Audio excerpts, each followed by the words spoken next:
How old are you? I'm 15. But Nicky Ryan didn't really have any great gift. Every sport has their phenoms. And we just felt something pop. I fully tore my ACL. But even among phenoms, there are outliers. I've gotten 2 surgeries done in the past 2 years. In Brazilian Jiu-Jitsu, one name always stood apart: Nicky Ryan, the prodigy who grew up inside the greatest training room on earth. I'm going to be the first person to say it. Technically, I think Nicky is the best one in the division. A 13-year-old submitting high-level black belts in competition, he was expected to be a world champion many times over, with a future everyone assumed was inevitable. But injuries piled up, family tragedies, the team around him fractured. Not only was it a team breakup, it was also a family breakup, which is much more serious. Setback after setback pushed him further from the spotlight until people started saying that the prodigy had faded. But here's the thing about prodigies: they don't disappear, they evolve. And as Nicky shifted his purpose, the kid whose body kept betraying him found a new weapon, a sharper one: his mind. And when the biggest event in Jiu-Jitsu history arrived with $1 million on the line, a 24-year-old Nicky Ryan would square off with the greatest strategist in the sport, his own former coach, and the results just may shock you. This is the story of the prodigy who never lived the future everyone predicted, because he chose to write a completely new one.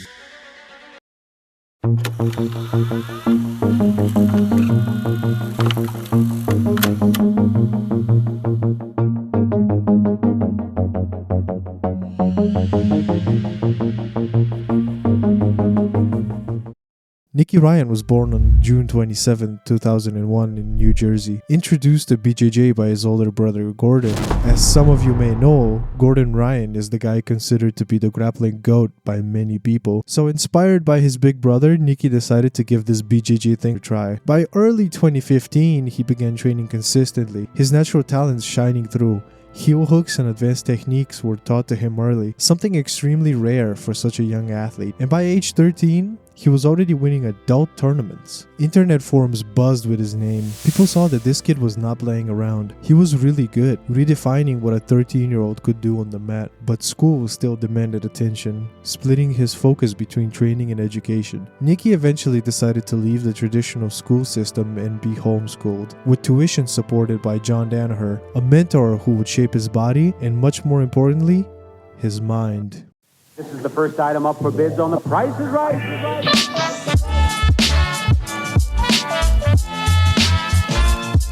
Nicky's real transformation didn't start on a competition mat. It began in a basement in New York. A basement with no windows, no glamour, and no mercy. The Renzo Gracie Academy. Nicky, along with Gordon and Garry Tonon, began a long commute from New Jersey to Manhattan just to train in the blue basement, because in that basement was John Danaher. I'm one of the assistant instructors at the Renzo Gracie Academy in New York City. a mastermind running a stacked room of elite grapplers. They spent hours in the car, followed by long, intense sessions of no-gi training and sleeping on the mats. The daily drive alone was a test of endurance and commitment. Danaher's philosophy was unlike anything Nicky had seen before. Every movement, grip, leg entanglement was analyzed scientifically. Nicky began mastering heel hooks, leg entanglements, and positional control, understanding not just the how, but the why. And in that basement full of killers, something historic was forming. A small group of athletes, all drawn to Danaher's methodical madness, Gordon, Garry Tonon, Eddie Cummings, and a rotating cast of savages who weren't just talented, they were systemized, precise, and methodical. Danaher was creating the blueprint for modern jiu-jitsu, particularly the leg-lock revolution that would soon take over the entire sport. This was the birth of the Danaher Death Squad, though the world didn't fully understand it yet. And then there was little teenager Nicky Ryan, but he was not treated as a kid. Danaher didn't coddle him, he didn't slow things down. Instead, he considered Nicky a junior member of the squad because he could survive in that room. He showed potential because even as a teenager thrown into rounds with some of the best athletes on the planet, he didn't break. While most kids his age were worried about homework, prom, and algebra tests, Nicky was learning world-class grappling from the most advanced room on earth. These weren't just lessons in jiu-jitsu, they were lessons in discipline, problem solving, and identity. The squad was not just a sports team, it was his family. Pretty much was, kind of raised in the DDS. That's where I spent the majority of my time every day. And Danaher was a mentor just as much as he was a BJJ coach. By 2016, the mental evolution was already producing results. Nicky was competing in adult divisions as a teenager and winning. Established adult black belts were beginning to fear him. He was earning a name in the professional circuit before he was even old enough to legally drive. The squad changed this kid's life. It gave him a purpose to follow and a goal. In grappling, there is one mountain every athlete dreams of climbing: ADCC.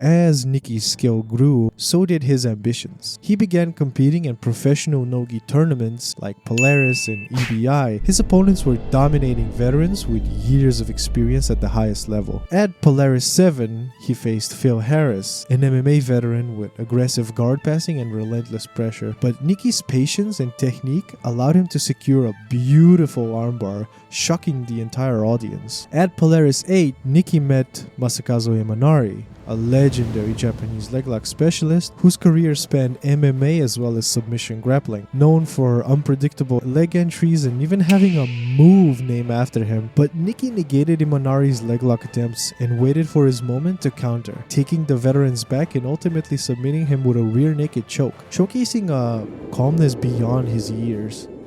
One of Nicky's most talked about early professional matches came at Kasai Pro 2, where he faced Gio Martinez, a 10th planet black belt known for his scrappy offense and very unpredictable attacks, as all 10th planet athletes are. From the opening, Gio pressed hard. His aggressive style looked to overwhelm the young kid, but Nicky stayed composed. In the final seconds, a triangle from guard transitioned seamlessly into a reverse triangle, catching Gio just as time expired. And after 15 grueling minutes, the decision went Nicky's way. The judges awarded him the win, impressed by his late-game mindset and strategic execution.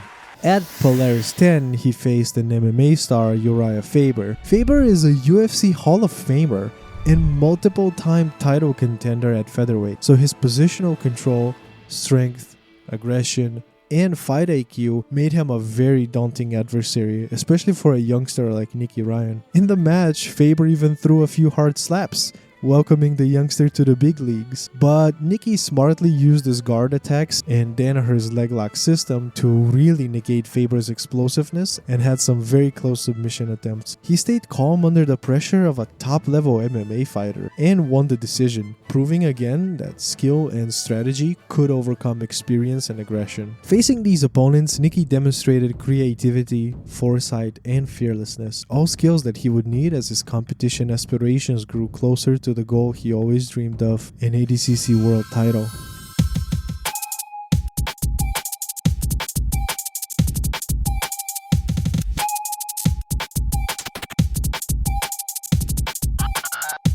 At just 16 years old, with high-level wins under his belt, Nicky went into the spotlight of the ADCC West Coast Trials, the winner of which would earn a coveted spot in the ADCC World Championships, the pinnacle of no-gi grappling. For Nicky, a teenager in a sea of seasoned adults, every move mattered. Every mistake could end his shot before it even began. From the very first match, Nicky systematically dismantled his opponents using the leg lock systems he had been refining under Danaher. Not brute force, but strategy, control, and unpredictability. Sweeps and transitions were masterfully set up and executed perfectly. The sheer intensity of competing against physically older, stronger opponents tested his endurance as well as his mental resilience. Fatigue and minor injuries began to accumulate, and yet he pressed forward, learning from every mistake in real time. Nicky secured his podium finish at trials, earning him the right to step onto the ADCC World Championship stage in Finland later that year, becoming the youngest athlete ever to compete at ADCC. At the championship, the pressure was like anything he had ever faced. Each match was a test, not just of skill, but of composure, patience, and tactical brilliance. His first match would be against the skilled and crafty vet of a grappler, AJ Agazarm, a renowned grappler known for his aggressive, athletic style and explosive takedowns. From the opening bell, AJ pushed hard, using his speed and pressure to force Nicky out of his rhythm. Nicky stayed composed and controlled distance using Danaher's signature systematic approach, but it wasn't enough. AJ would go on to use his competitive experience to beat the 16-year-old by just 2 points. After the match, AJ showed a lot of respect for the youngster, sensing that even at 16, Nicky Ryan was a world-class grappler. Although he didn't win, Nicky showed out. Everyone was talking about him, the teenager who entered the world stage and held his own against the seasoned veteran. From here on, the world would pay attention. The sky was the limit for the youngest ADCC competitor ever. He had to do another trials event if he wanted to get back on the world stage.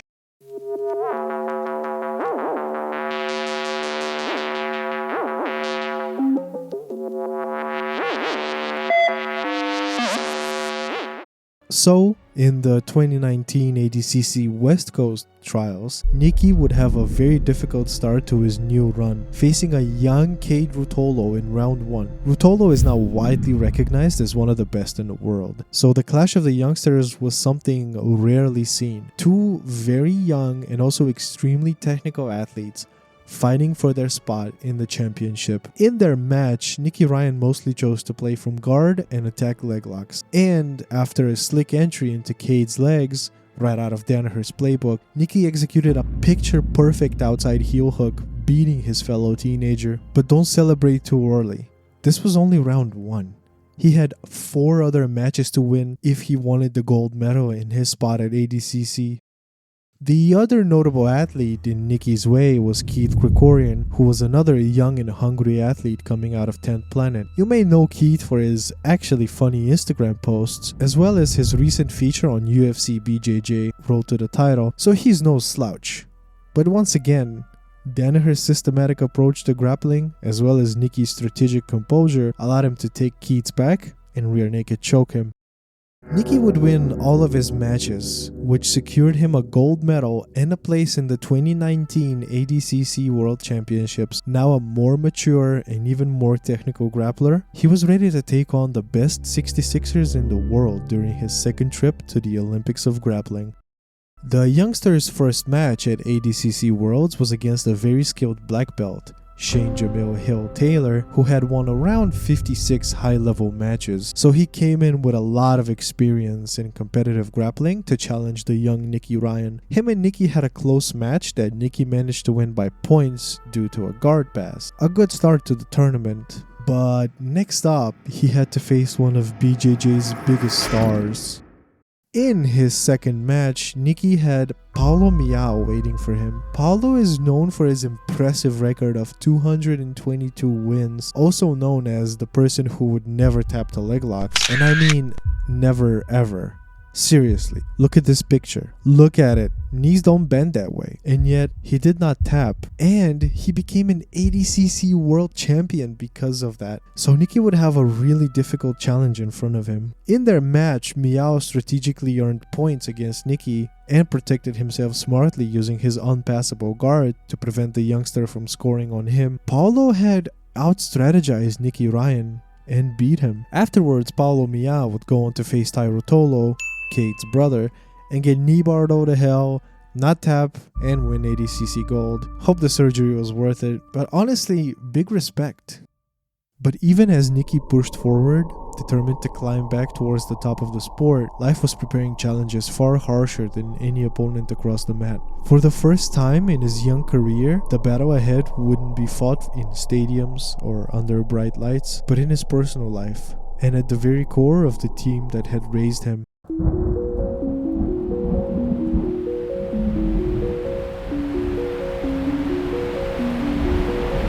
Nothing prepares you for the moments that stop everything. Not with an opponent in front of you, but with life itself. Unfortunately, Gordon Ryan Sr., father of Gordon and Nicky Ryan, would pass away in his sleep on December 17th, 2020. He was known by the fans for his large and funny personality, as well as always supporting his sons when they competed. Rest in peace, Big Gord. I couldn't be any prouder of the two of them. Believe me when I tell you. Alright? Around the 2020s, when the world caught the big cough, all the gyms were forced to close their doors, including Renzo Gracie Manhattan, leaving the squad with no place to train. So they decided to move everyone to Puerto Rico, a paradise of an island. Everything seemed to play out exactly as they wanted it to. They kept training and winning matches as a team, and they grew to the top of the sport, making them all seem unstoppable. But few knew what was happening behind closed doors. The Danaher Death Squad, once seen as invincible, a unified machine, began cracking. Personalities clashed, egos flared out. How do you keep a team of 5 of the best grapplers together? How do you stop them from looking over and seeing an opponent instead of a teammate? How do you keep rumors silent? These answers were difficult to find, and soon the picture-perfect squad began unraveling. Nicky Ryan was hit the hardest by this. For him, DDS was way more than a team. It's the structure that he had known for nearly a decade. He spent half of his life with these people: his coach, his training partners, his mentors, his brothers in arms, the people who shaped his identity as a grappler and a young man. He watched as relationships he'd grown up around began to fracture. He saw teammates he admired part ways, and for the second time in a short while, the foundation he relied on was gone. When the DDS split became official and very publicly heated, the young man had to make the most important decision of his life. The choice was not only about choosing where to train, he was choosing what kind of man he wanted to become. Do you stay with the best coach in the world and your own brother? Do you stay with the structure? Or do you reboot the system and join the people who felt like brothers? Do you shake the foundations to their core? No answer felt right. No answer felt safe. Nothing was guaranteed. There was only risk. But for the first time in his career, Nicky Ryan wasn't following anyone else's plan. He made his own choice. And that choice was to split off and rebuild alongside his close friends, to break off from John Danaher and his brother Gordon Ryan and start something new, something fresh. Maybe the first real chance to step out from the shadow of anyone else's vision and begin crafting his own. And of course, with a new vision comes a new team.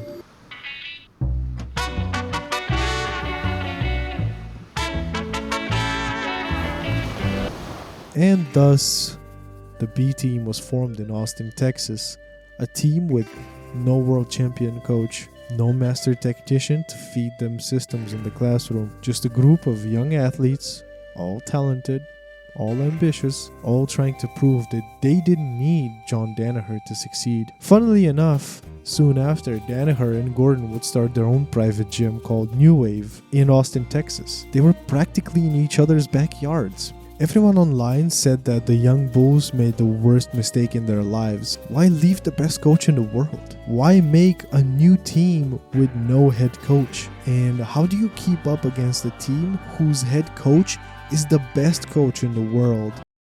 Nicky notoriously struggled with knee issues. Prior to the DDS split, he had a match against Dante Leon, an extremely talented and strong Canadian grappler. In the middle of their match, somehow, Nicky's meniscus would flip inside the joint, which locked his knee in place and caused him a lot of pain. Heroically and almost impossibly, he would win the match, but he could not continue in the tournament. He needed surgery.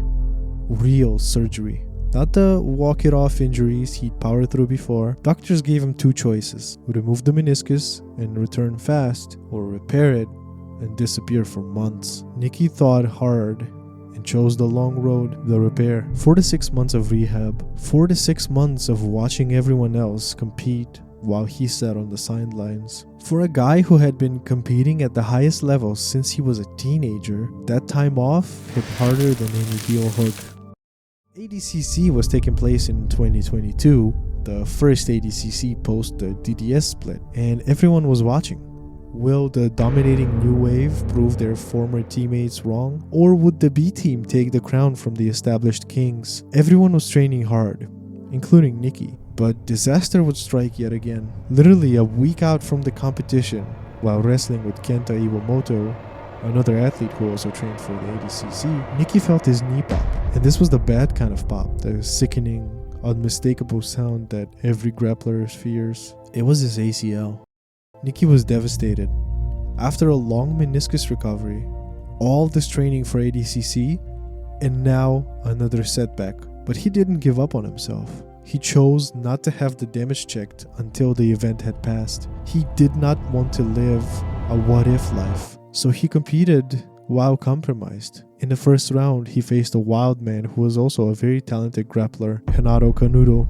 In their match, it was hard to tell that Nicky was compromised at all. He showed no fear, no hesitation. He went out there and scrapped hard, showing no concern for his torn ACL. He had some very good moments in the match, but with 20 seconds left, Nicky got his back taken and sadly lost by points. Another ADCC gold dream crushed.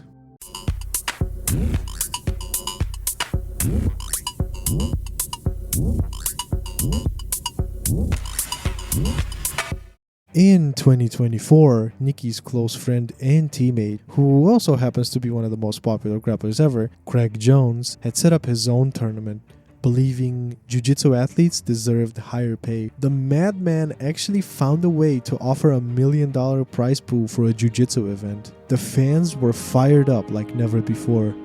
Nicky was no different. This time, he had no injuries, no setbacks. His body was ready, and so was he. Ready as you can ever be to participate in the biggest grappling tournament ever. A ferocious and younger Andrew Tackett was Nicky's first opponent. Their match was a very hard scrap, over 3 rounds of chaos, but Nicky was bulldozed by Tackett's pressure and pace, as well as his relentless north-south passing. Andrew disrespected Nicky in a way that he never was disrespected before. He was being dominated. He was tired. He struggled to defend himself as Andrew would play to the crowd whilst being on top of Nicky. This was a devastating loss. After CGI won, where the red-hot Andrew Tackett overwhelmed him in one of the most dominant performances of the entire tournament, the outside world wrote the same headline, "Nicky's done." Andrew Tackett. Like you said, it wasn't just, breaking him physically, it was trying to break him mentally and leave him utterly dejected. That's gonna leave Nicky Ryan not just thinking about this match for a long time. That's gonna leave Nicky thinking about if he wants to continue doing this. Yeah, it says that's the type of guy he's gonna have to beat to stay around at the top levels. But inside the B team, something different was happening. With all those injuries piling up on him and the hard competition losses, he had to take a lot of time away from matches. But not away from the training room. Nicky took the time as he was recovering to do something that he hadn't done much before, teach. And something happened that almost no one expected. Nicky was good at it, like really good. He taught differently. He was seeing the game from a completely different perspective. A Danaher trained analytical mind, now shaped by years of personal obstacles and a maturing understanding of grappling as a whole. Little did he know he would soon have to put that analytical mind against the man who taught him how to think.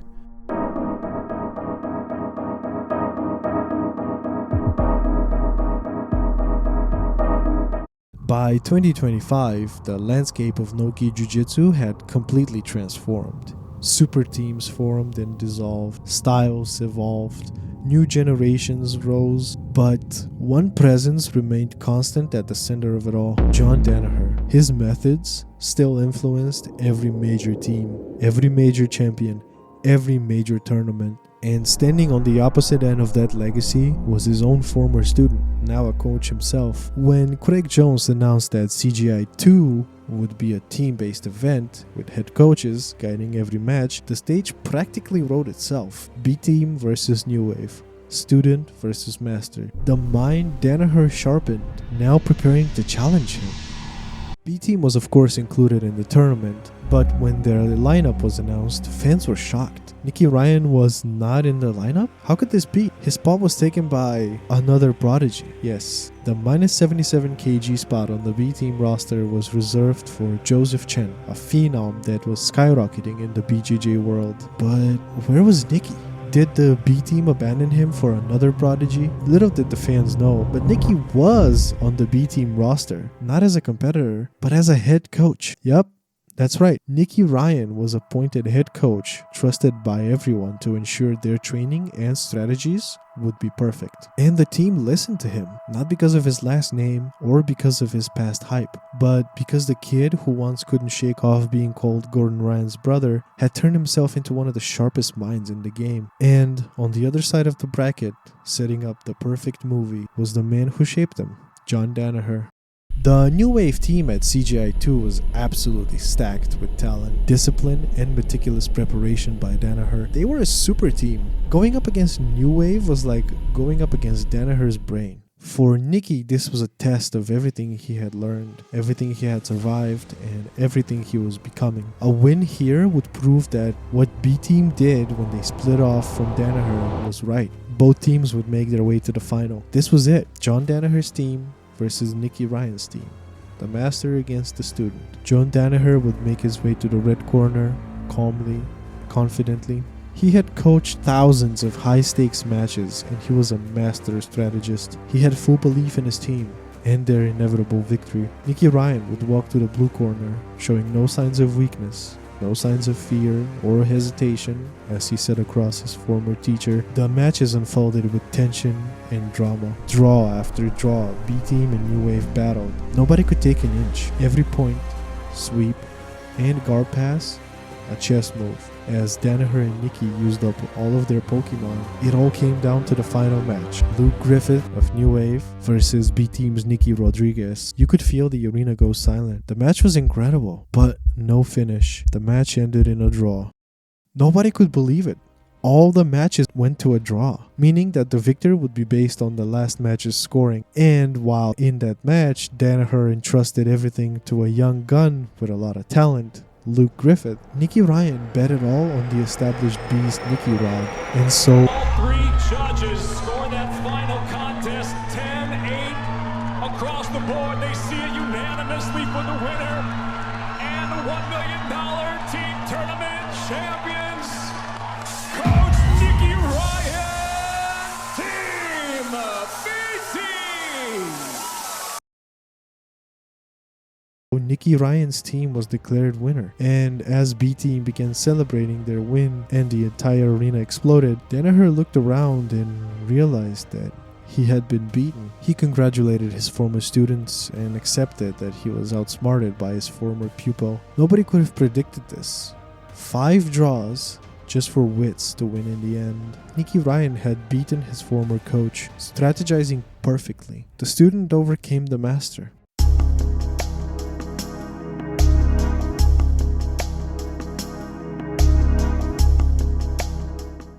Nicky Ryan's path was never meant to be ordinary. Born into a family of grapplers, training in the best room in the world, he faced challenges few could imagine, but every setback became a stepping stone. Every loss, a lesson. Nicky evolved mentally just as much as physically. He found a passion for coaching, using the lessons he learned and applying them in a different way. He continues to teach in the now transformed B-Team, creating top-tier talent who shaped the landscape of Jiu-Jitsu even to this day. He rewrote the story everyone expected him to live, proving that greatness isn't only about medals or finishes. It's about vision, courage, and the will to create your own path. This is the legacy of Nicky Ryan. I truly hope you enjoyed this video. If you did, please let me know your favorite Nicky Ryan moment in the comments below. I want to thank everyone for the support on my previous video. It truly means the world to me to see all these positive comments on there. Now, get out there and try to out-strategize your own coach. Hell, who knows? It might even work. Goodbye!